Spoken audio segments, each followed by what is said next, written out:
మనమందరం సూర్యుడిని గౌరవిస్తాం, ఆయన్ని ఆరాధిస్తాం, ఆయనకు పూజ చేస్తాం. సూర్యుడు మనకి శక్తినిస్తాడు, వెలుగునిస్తాడు.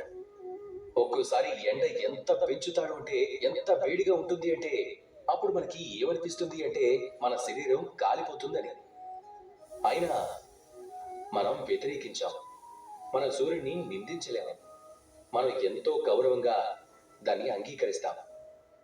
ఎందుకు ఎందుకు అలా చేస్తాం?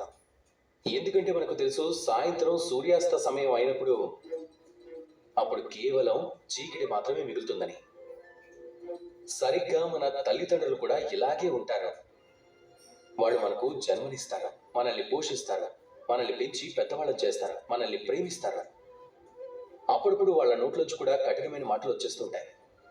మనకు బాధ అనిపిస్తుంది, కానీ అప్పుడు మనం ఏం అర్థం చేసుకోవాలంటే, ఏ మాటలైతే అన్నారో అవి మన మేలు కోసమే అన్నారని. ఎలా అంటే, సూర్యుడు తనెందుకు వేడిగా ఉంటాడు? మన మేలు కోసమే. దాంతో పంట పండుతుందని, దాంతో నీరు ఆవిరైపోయి వేగంగా మారుతుందని, వర్షం కురుస్తుందని, ఈ విశ్వం నిరంతరంగా నడుస్తుంది అని. అలాగే మన తల్లిదండ్రులు వాళ్ళ కఠినత్వం, వాళ్ళ ఈ కఠినత్వం వెనుకున్న వాళ్ళ ప్రేమను అర్థం చేసుకోవడం మంచిది. గౌరవంతో వాళ్ళను కూడా అంగీకరించడం మంచిది.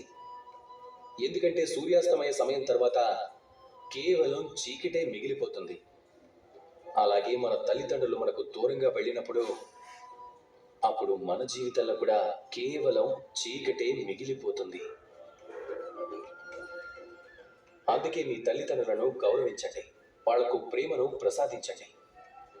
అప్పుడు ఈ మనసు, అలాగే ఈ జీవితం సంతోషించి మరీ చెప్తుంది, రాధాకృష్ణ.